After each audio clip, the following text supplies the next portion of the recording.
Hello বন্ধুরা, আশা করি তোমরা পানি ফেলার জন্য বসে আছো। তোমাদের পানি ফেলার জন্য নতুন একটা ভিডিও নিয়ে এসেছি। ভাবির সাথে আমি কিভাবে কাজ করলাম আজকে তোমাদের বলবো। আমি জানি এসব গল্প কেউ কখনো বলে না, তারপরও আমি তোমাদেরকে বলবো, তাই ধৈর্য সহকারে গল্পটি শেষ পর্যন্ত দেখতে থাকো। আমি সিওর বলতে পারি সম্পূর্ণ গল্পটি শুনলে তোমাদের ফোঁটা ফোঁটা পানি বেরিয়ে হয়ে যাবে। বন্ধুরা, গল্পটা শোনার আগে চ্যানেলটা সাবস্ক্রাইব করে নাও, তারপর তোমাদের পানি ফালানোর ব্যবস্থা করছি। চলো দেরি না করে পুরো গল্পে আসি। ভাবি কেঁদে উঠল, তারপর আমার মাথাটা তার বুকের সাথে লাগিয়ে নিয়ে বলল, তোর কপালে এটাই ছিল রে বোন। আমার মুখ দিয়ে আর কোনো কথা বের হচ্ছিল না, শুধু ভাবির দিকে অপলক তাকিয়ে থাকলাম। আজ আমার কপাল পুড়ে ছাই হয়ে যাচ্ছে। অনেক লোক সেই কপাল পোড়ার গন্ধ পেয়ে চলে এসেছে, নেভাতে নয় সেটা দেখার জন্য। মনে মনে ঠিক করে করলাম বাবার বাড়িতে যাব না, আমি অন্য কোথাও চলে যাব। খুব অভিমান জমা হয়েছে বাবা মায়ের উপর। আমি কোনো অন্যায় করিনি, তারপরও মিথ্যা অভিযোগ চাপিয়ে আমাকে বিদায় করা হচ্ছে। আল্লাহ একদিন এর সঠিক বিচার করবেই, আর আল্লাহর দুনিয়ায় আমারও থাকার জায়গার অভাব হবে না। কাজী সাহেবের ডাকে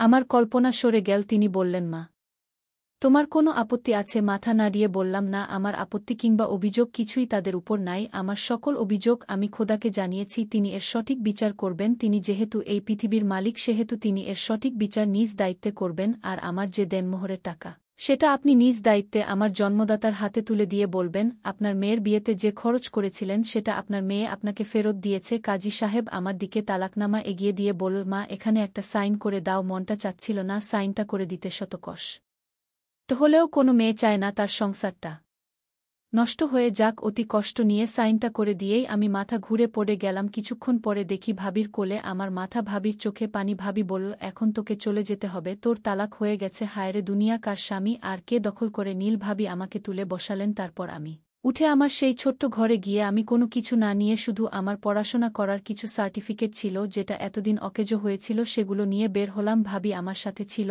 আর শাশুড়ি তিনিও পিছনে দাঁড়িয়েছিলেন। যদি বেশি কিছু নেই সেই ভয়ে ছোট্ট একটা ব্যাগ নিয়ে বাহিরে এলাম। বাহিরে স্বামী স্ত্রী সবাই দাঁড়িয়ে আছে, তারাও হয়তো আমার বিদায় খুব আনন্দ করে দেখার জন্য দাঁড়িয়ে আছে। ভাবি আমার সাথেই আছে, বলছে, সকাল থেকে কিছুই খাওয়া হয়নি তোর, তুই আমার সাথে চল, আগে কিছু খেয়ে নে। বললাম, না ভাবি, আজ আর কিছু খাবো না। ভাইয়ের মাথায় হাত বুলিয়ে দিয়ে আমাদের বাড়িতে প্রবেশ করলাম। আগে আসলে ও আমার সাথে আসতো, আজকে কেমন যেন সবকিছু এলোমেলো আর ফাঁকা ফাঁকা লাগতেছে। আজ সব হারিয়ে নিক্স হয়ে গেলাম। ঘরে ঢুকে মাথাটা ঝিমিয়ে এলো, এই বুঝি মাথাটা ঘুরে মেঝেতে পড়ে যাবা। কোনো রকমে বিছানায় গিয়ে শুয়ে পড় লাম। চোখ জোড়া, বুঝে আসছে না এটা শান্তির ঘুম নয়, এটা অশান্তির ক্লান্তি। যে ক্লান্তির গ্লানি এখন সারা জীবন বইয়ে বেড়াতে হবে। আমি হলাম সংসার খাওয়া মহিলা, এটা ভাবতেই হুহু করে কেঁদে উঠলাম। বাবা মা দৌড়ে আমার রুমে আসলো। মা আমায় জিজ্ঞেস করল, কি হয়েছে মা? বাবা মাথায় হাত বুলিয়ে বলল, চিন্তা করিস না মা, জীবন কখনো একজনের জন্য থেমে থাকে না। আজ তোর খারাপ লাগবে, লাগাটাই স্বাভাবিক, কিন্তু এটাতে তোর একটা দুঃস্বপ্ন ভাবতে হবে। তুই আজকে যার জন্য আবেগে কান্না করে দিচ্ছিস, সে কি তোর চলে আসাতে আদৌ একটিবার তোর কথা ভেবেছে? ভাবেনি, আর ভাববেও না। মামা আমার, তুই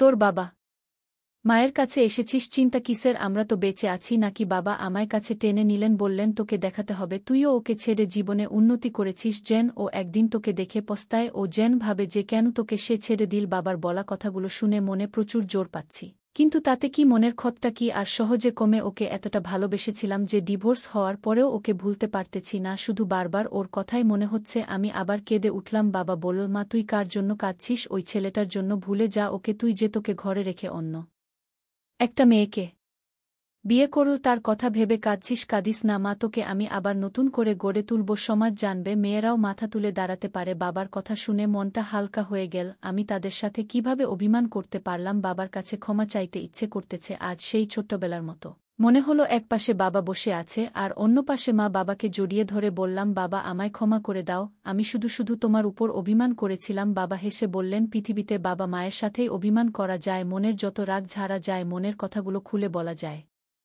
সেটা অন্য কারোর কাছে হয় না। বিকেল গড়িয়ে রাত হয়ে গেল। আমি আমার রুমেই শুয়ে আছি। নীলার পেটের সেই লোমে আবিত বাচ্চাটাকে দেখে আমার গলা শুকিয়ে একদম কাঠ হয়ে গেছে। আমি নড়াচড়া করতে পারছিলাম না। আমি খেয়াল করলাম আমার মাথাটা ঘুরছে আর মাথা থেকে ঘাম বিছানায় টপটপ করে পড়ছে। তারপর আমি আর কিছু বলতে পারবো না। সকালে যখন চোখ খুললাম তখন আমি দেখতে পেলাম আমার চারপাশে সবাই ঘেরাও করে দাঁড়িয়ে আছে। মা আমাকে জিজ্ঞেস করল, কিরে তুই বিছানায় অজ্ঞান হয়ে পড়ে আছিস? বোমা কোথায়? আমি ঘরের চারদিকটা একটু ভালো করে দেখলাম আর বললাম, নীলা তো আমার সাথে রুমেই ছিল কিন্তু এখন কোথায় গেল? আমি মাকে বললাম, মা তোমরা সবাই বাড়িতে ভালো করে খুঁজে দেখো নীলা কোথায় গেল, আমি একটু বাইরে থেকে আসছি। মা আমাকে বলল, এই অসুস্থ শরীরে তুই আবার কোথায় যাবি? উত্তরে মাকে বললাম, খুব দরকারি একটা কাজ আছে মা, এখনই আমাকে যেতে হবে। আমি তাড়াহুড়ো করে বাড়ি থেকে বেরিয়ে পড়লাম আর বেরিয়েই ওই কবিরা বাড়ির দিকে যেতে লাগলাম যে আমাকে বলেছিল আমার স্ত্রী কোনো সাধারণ মানুষ নয়, সে হলো একটা ভয়ানক আত্মা। আমি কবিরাজের বাড়ি পৌঁছে গেলাম। আমাকে দেখেই কবিরাজ বলল, এত সকালবেলা তুমি কোনো বিপদ হলো না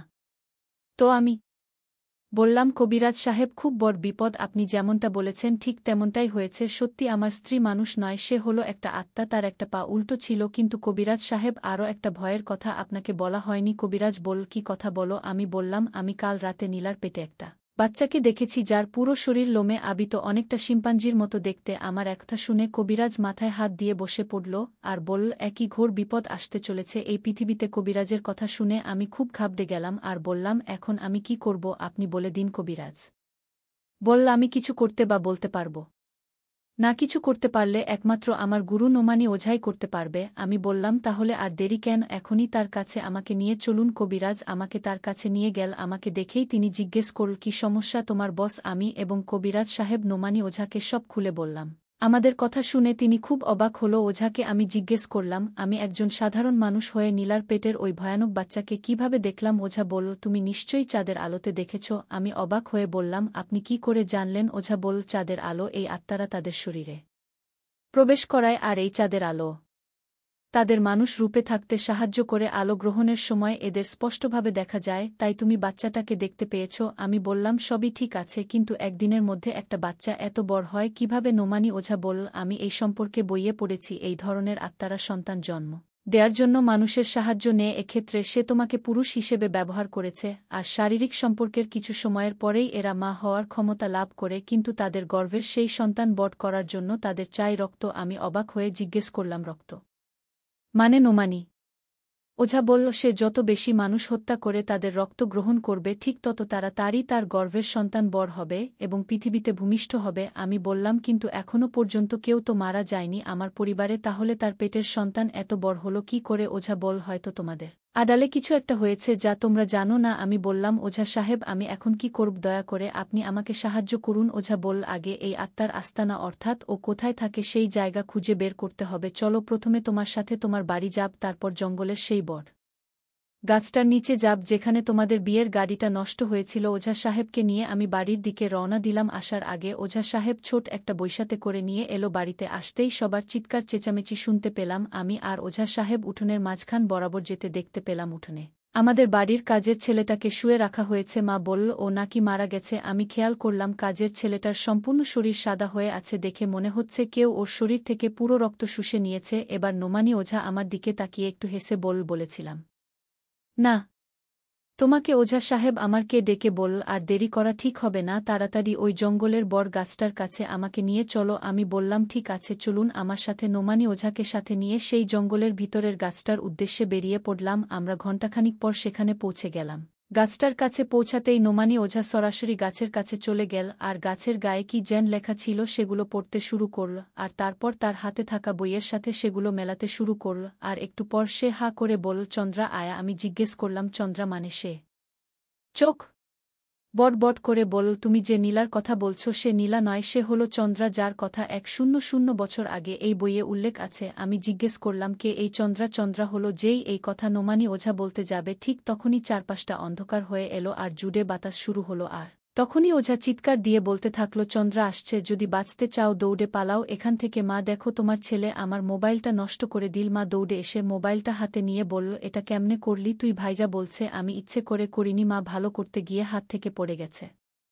মা বলছে, তুই জানিস এটার দাম কত? ভাইজা বলছে, ছাড়ো না মা, আমি বাবার থেকে টাকা নিয়ে এটা ভালো করে নিয়ে আসব বলে ভাই মিটিমিটি করে হাসল। ঠিক এমন সময় মা বলল, তুই আর কতদিন এভাবে আমাদের ঘাড়ে বসে ভাবি? তোর মতো একটা অপদার্থ ছেলে কেমন যে আমাদের ঘরে জন্ম হলো আজ পর্যন্ত একটা টাকাও তো রোজগার করে আনতে পারলি না বাপের টাকায়। আর কত? ভাইজা কিছু বলল না।